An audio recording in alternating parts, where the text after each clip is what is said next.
नमस्कार, मी अश्विनी अश्विनी सुकुमारे. सर्वांचं खूप खूप स्वागत आहे. आज अश्विनीच्या किचन मध्ये आज घेऊन आलेले आहे बर्गरसाठी आलू टिक्की आणि आलू टिक्की घालून बर्गर कसं तयार करायचं ते बघूया. चला तेव्हा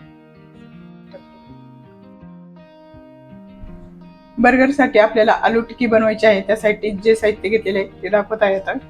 बटाटे 5-6 घेतलेले, छोटे बटाटे उकडून घेतलेले आहे, मी साल काढून घेतलेले आहे.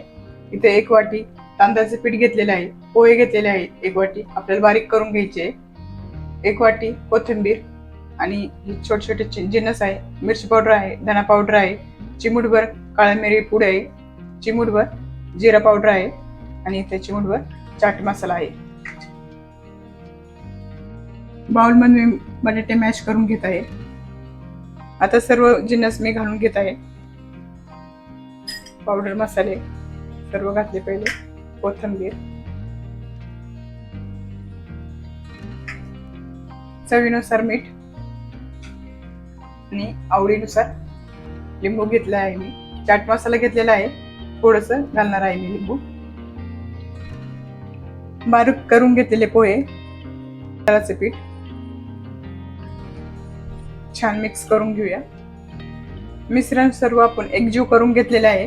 पाणी न घालता आपण हे केलेलं आहे. बटाटा आपला उकडलेला होता म्हणून आपलं मापच झालेलं आहे व्यवस्थित. आणि आपण छोट्या छोट्या टिक्क्या बनवून घेऊया. आता छान या पद्धतीने छोटा गोळा घ्यायचा, प्रेस करायचा आणि मस्त आपल्या टिक्कीचा आकार द्यायचा आहे. एकसारखे आपण आलू टिक्की तयार करून घेतलेली आहे. आता आपण याला शॅलो फ्राय करून घेणार आहोत. मी थोडंसं तेल घालून गरम करून घेतलेलं आहे. आता त्यात आपण टिक्क्या सोडून घेऊया.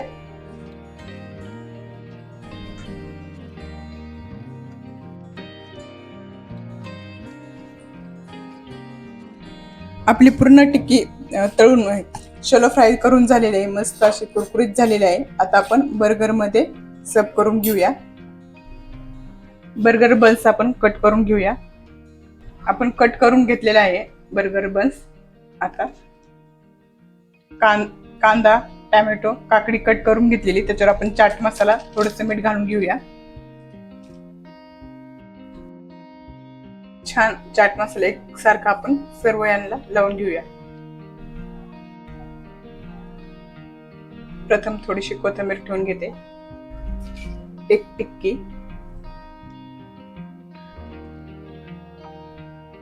आवडीनुसार टोमॅटो सॉस पाहिजे नसेल तर लावा, नसेल तर हरकत नाही. चीज घालून घेते आणि वरून काकडी, टोमॅटो, कांदा सर्व आपण घालून घेणार आहोत.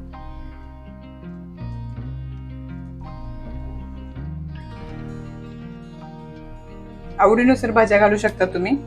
आणि पुन्हा एकदा थोडीशी कोथिंबीर. आपण थोडंसं कढईमध्ये गरम करून घेऊया. आपल्याला जास्त गरम नाही करायचं, नॉर्मल 2 मिनिटं, म्हणजे आपलं चीज थोडंसं पागळण या हिशोबाने. तुम्हाला तर पाहिजे नसेल तर तसं खाल्लं तरी चालते.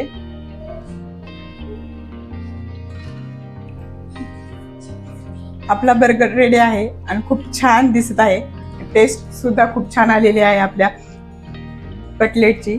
आणि व्हिडिओ आवडल्यास लाईक करा, शेअर करा, चॅनलला सबस्क्राईब करा. पुन्हा भेटूया अशाच नवीन रेसिपी संग. तोपर्यंत स्वस्त राहा, मस्त राहा आणि मेन म्हणजे आपले व्हिडिओ बघत राहा. बाय सर्वांना.